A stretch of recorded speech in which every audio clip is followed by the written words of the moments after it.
Thomas Watson, the former CEO of IBM, once said, "Would you like me to give you a formula for success? It's quite simple, really. Double your rate of failure."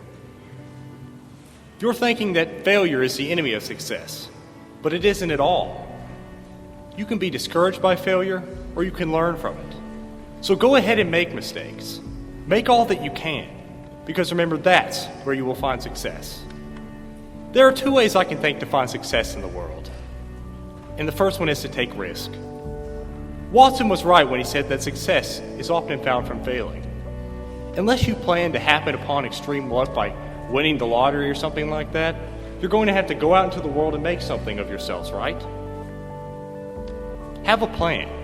Go to college, enhance your human capital, and go out into the world and make something of yourselves.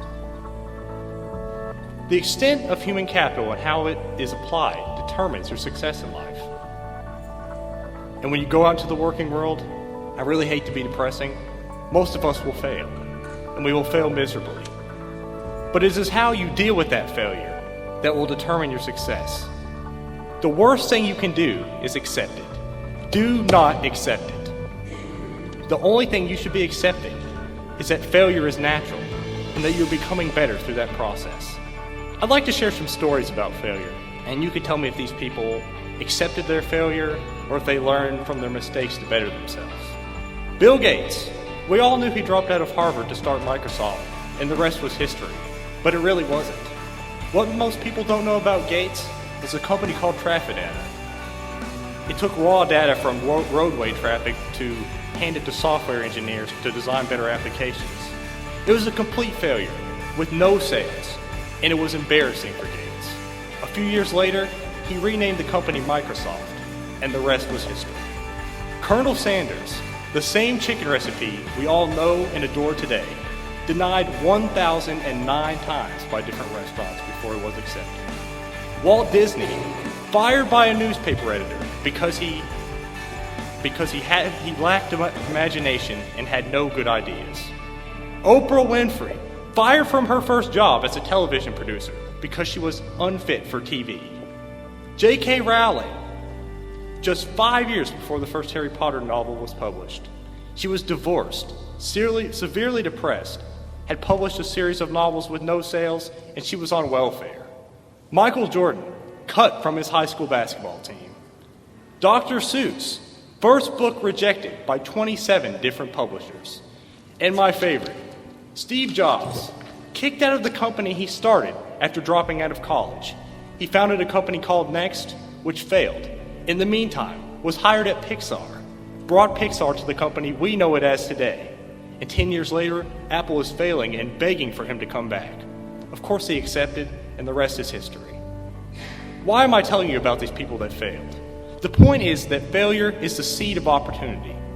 You will get nowhere in life only doing what you feel comfortable doing, playing to the abilities you are familiar with. We're all human. We all have, more or less, the same potential as the next person. Go out into the world, take risk, make mistakes, get back up, and go forward carrying the knowledge of your endeavors. T.S. Eliot once said, "Only those who will risk going too far can possibly find out how far one can go." The second way I think you can find success is to never settle. When you go to college and graduate, which I surely hope all of us will graduate eventually, you'll go out into the job of your dreams, you'll have a beautiful family, so maybe some of us will pursue a professional degree. Great. All of this is great. But what you will find most among most business leaders at the top is their insatiable appetite for more. They start out as factory workers and managers, and then managers of managers, and then maybe eventually CEOs. The CEOs are the people who find their destiny and they see it out to the end. The ones who will persist through any kind of opposition. They will push until they cannot possibly push anymore. This is not to be confused with greed.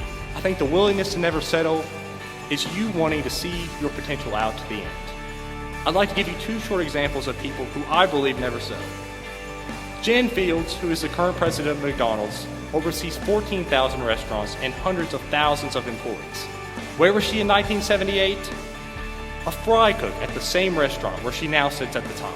Can you imagine that? Literally working from the absolute ground floor of a company to becoming its most esteemed staff member. How did she get there? Because she never settled, and she had the desire to reach her true potential. Everyone knows I like Donald Trump, but most people don't know why. In the 60s, he entered into real estate with his father, and they were a big success. They made millions every year on various projects in Brooklyn. In 1971, he went against his father's wishes and moved to Manhattan. Why? Because he knew there would be limits to middle-income housing in Brooklyn, and he thought that real estate could be a worldwide enterprise, and not just a small practice in Brooklyn. To make a long story short, it obviously worked out for him, right? But what is inspirational to me is that he turned down what was obviously set up for him as a comfortable life, to fulfill a dream, to go out on a whim, to take risk and to fail, and to never settle. In conclusion, if I could offer you any advice, it's to take risk, to never settle. If you find yourself questioning if you were meant for more, if your potential outweighs your current circumstance, it probably does. One of my favorite quotes to live by is, shoot for the moon. Even if you miss, at least you'll land among the stars. Thank you.